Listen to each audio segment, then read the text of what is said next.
TV매일신문 시청자 여러분, 새해 복 많이 받으십시오. 이 코로나로 힘든 시기지만 이 신축년 흰소의 해인 만큼 풍요롭고 신성한 기운이 가득한 한 해가 되시길 기원 드립니다. 저희 TV매일신문의 간판 프로그램이죠. 토크 20분이 지난 2년 동안 많은 사랑을 받았는데요. 2021년 새해 새롭게 태어났습니다. 이름하여 토크 2021. 예, 토크 2021. 20개 질문에 20개 답변 플러스 클로징 멘트, 그래서 2021입니다. 다소 속도감 있게 빨리 진행된 것이 포인트고요. 질문 1개당 1분의 답변 시간을 드립니다. 1분이 넘어가면은 벌칙이 따를 수도 있습니다. 그리고 뭐 1분 찬스가 있습니다. 1분 찬스를 통해서 조금 더 얘기할 수 있는 기회를 드리도록 하겠습니다. 답변 센스와 순발력이 무엇보다 중요하지 않을까 싶은데요. 토크 2021 첫 출연자 누굽니까? 두구두구두구두구두구. 네, 이 4년 전 탄핵 전국에 야당 대선 주자로 나와 고군분투한 범야권 간판 정치인 홍준표 의원입니다.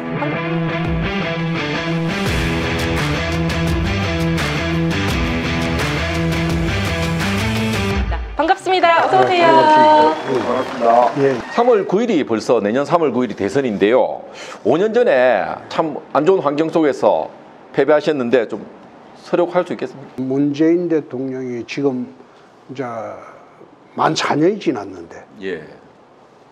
국민들이 문재인 대통령을 어떻게 평가할지 한번 돌아보면 내년 대선이 어떻게 전개될지 그 답이 나올 겁니다. 예.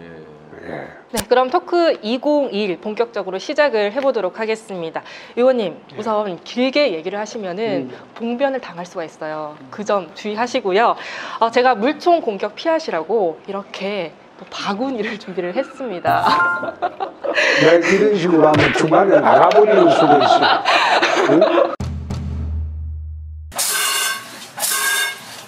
네, 의원님 준비되셨죠? 네. 네, 야수님 시작해 주시죠. 예, 의원님 그 신년에 1월 1일 날 803 동화사에서 이렇게 깜짝 뉴스 잘 봤습니다. 안철수 국민의당 대표를 서울시장을 밀어주고 내년 3월에 또 안철수 대표가 또 의원님 대선을 이렇게 땡겨주고 뭐 이런 거 아닙니까? 그게 이제 우연한 만남이었는데 종정예하님 측에서 예. 아마 인사 오는 시간을 같이 정한 것 같습니다. 그래서 예. 두 사람을 불러다 놓고 종정께서 두 사람이 각자가 소망하는 꿈을 이루기 바란다.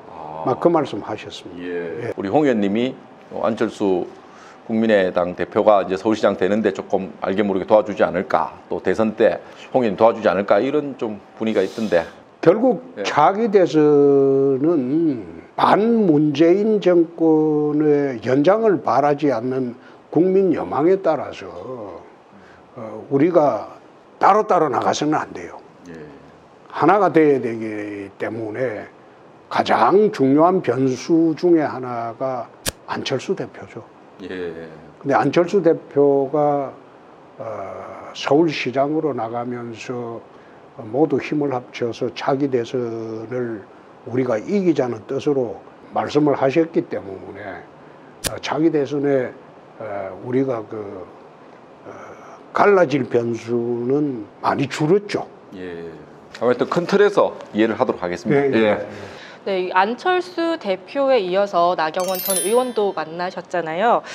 나 전 의원을 만나서 큰 판 만들어 꼭 당선되라 이렇게 덕담을 하셨는데 일부러 이슈를 만드는 겁니까? 아니면 본격 대권 광폭 행보로 읽어야 됩니까? 오세훈 시장도 만났어요.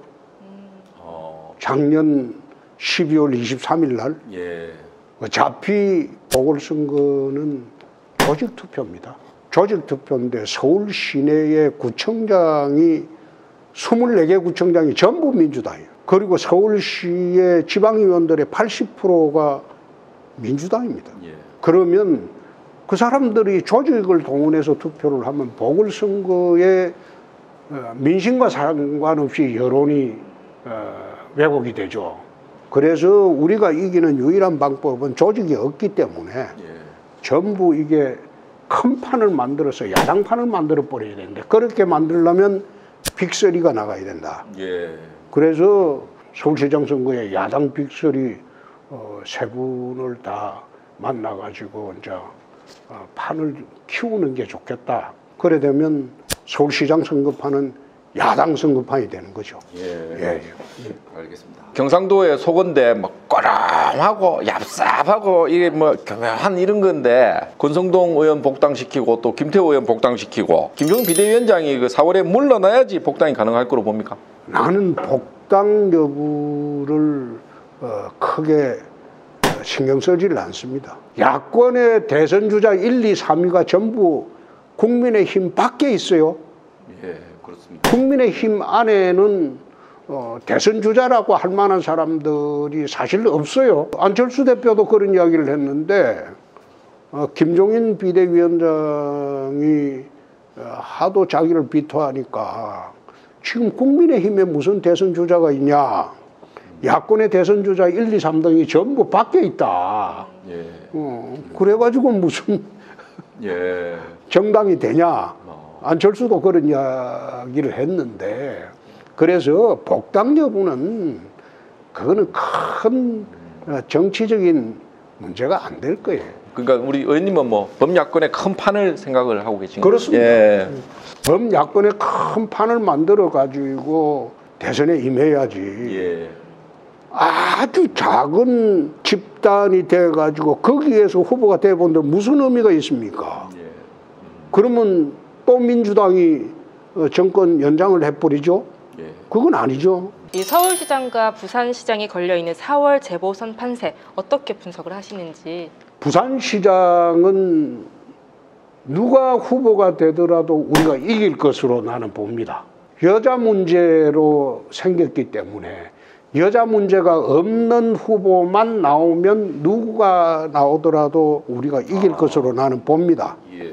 그러나 서울시장 문제는 다르죠. 근데 후보가 가장 중요하죠. 예. 어느 후보가 되느냐에 따라서 투표율도 달라지고 예. 그리고 시민들의 자발적인 참여도도 달라지기 때문에 서울시장은 후보가 굉장히 중요합니다. 예. 아까 의원님께서는 그 서울시장 후보 빅3 세 분을 만나 보셨다고 하셨잖아요. 그렇다면 의원님이 보시기에는 그 빅3 후보 각 장점이 있을 것 같아요. 장점의 문제라기보다도 결국 이제 선출 방식의 문제인데 한 사람이 나가야 되거든요. 그러면 국민의힘에서 나경원 그리고 오세훈 그 두 사람 중에서 한 사람을 뽑고 그리고 장외에 있는 안철수 후보하고 1대1로 시민 경선을 하는 거죠. 2011년에 민주당에서 후보 박영선이가 되고 무소속 그 박원순 후보하고 1대1로 시민 경선에서 박원순이 이겼어요.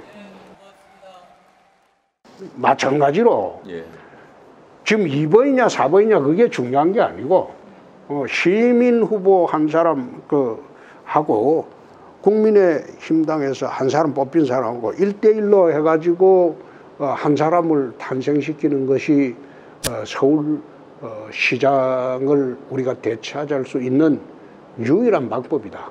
난 그런 생각을 합니다. 그래서 작년 12월부터 그런 판을 짜는 게 제일 중요하다 싶어서 후보들을 만나서 설득도 하고 그래 이야기를 했죠. 지금 문재인 대통령 지지율이 그 최근 몇 주간 30% 뭐 중후반대에 머물고 있습니다. 지금 뭐 내임덕이 왔다고 봐도 되겠습니까? 사실상 내임덕이라는 것은 그건 피할 수 없는 거예요.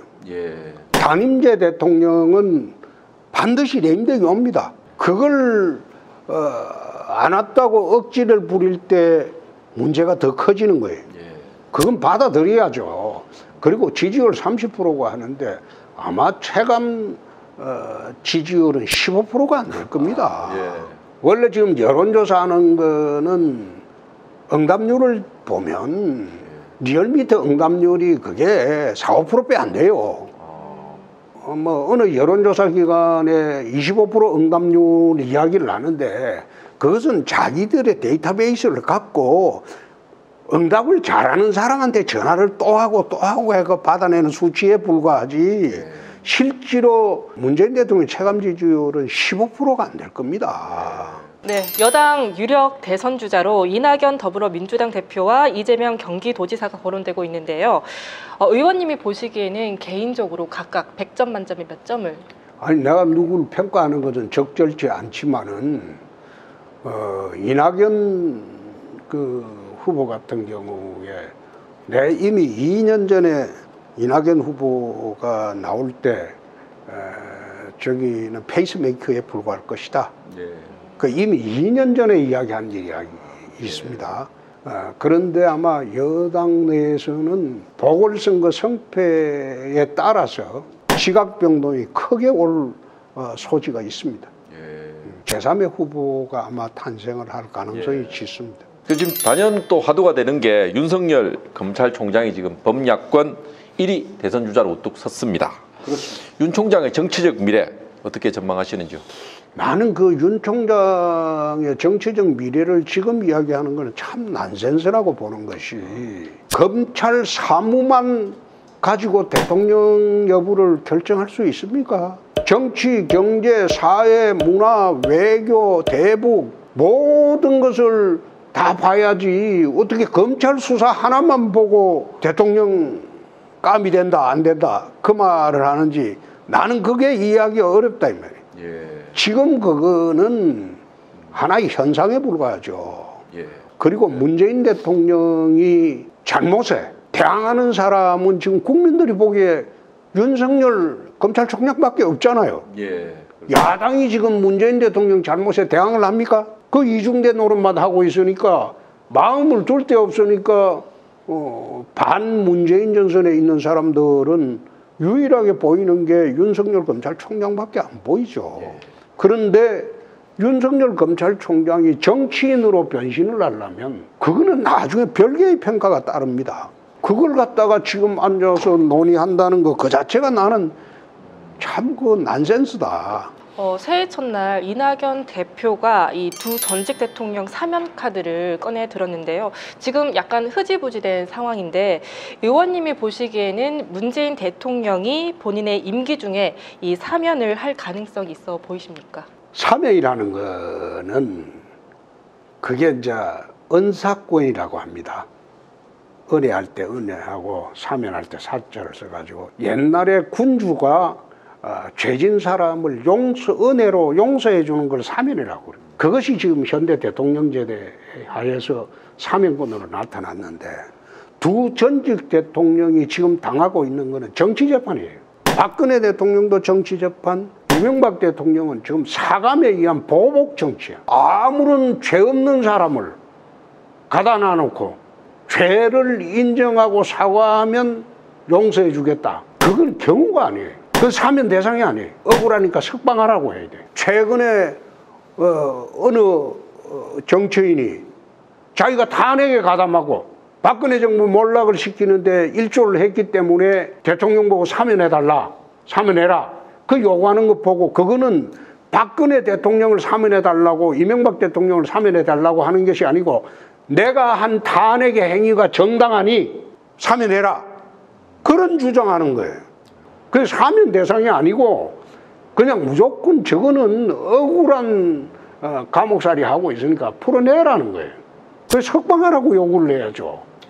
의원님, 지금 보니까 신년 여론조사에서 내년 정권 교체를 위해서 4월 재보궐선거에 야권 후보가 당선되는 게 좋다가 49.9%, 여당 후보가 당선되는 게 34.8%가 나왔는데 좀 이 분위기 속에서 야권의 어떤 전략을 어떻게 구사해 나가는 게 좋을 것 같습니다. 전략이라는 게 뻔하잖아요. 바람을 일으켜야지. 지금 보궐선거는 총선이나 또는 총지방선거 전체 할 때처럼 휴일날 하는 거 아니에요. 그거는 대부분 보면 평일날 투표를 해야 되기 때문에 투표율이 낮아요. 그거는 여론하고 상관없이 투표율 싸움이야. 20%가 투표장에 전부 간다. 그럼 서울 시내 보궐선거가 35에서 40% 정도 투표를 하는데 그래 되면 20%만 조직으로 투표장 가보면 그 득표율이 50% 돼버려요. 민심하고 상관없이 그 보궐선거는 성패가 결정되는 거예요. 그래서 붐을 일으켜야 돼. 야당 바람을. 그래야 투표율이 올라가고 그래야지 보궐선거의 조직 투표도 압도를 할 수 있다. 조직적인 좀 전략도 좀 필요할 것 같습니다. 그렇죠. 이 대권에서 가장 중요한 게 바로 전략이 아니겠습니까? 이 표심을 움직이는 한마디, 이 슬로건. 혹시 의원님께서는 이 대권 슬로건 생각해 보신 적 있으신지요? 생각을 해도 그건 지금 이야기하는 건 아니죠. 조금만 힌트만 주시면 될까요? 모래시계 정권 어떻습니까? 지금 모래시계 그 드라마는 20, 30대는 그 드라마 자체를 몰라요. 예. 그거 내세워 가지고 선거하겠다는 거는 난센스입니다. 예. 하여튼 그거는 나중에 이야기합시다. 아내를 무서워하는 정권. 네, 1부에서는 조금 매운맛으로 저희가 준비를 했고요. 2부에서는 조금 순한 맛 질문들을 저희가 준비를 해봤습니다. 조금 긴장을 늦추시고 이게 질문 답을 해주시면 될 것 같아요. 긴장한 일 없어요. 아, 그렇습니까? 제가 긴장한 것 같아요.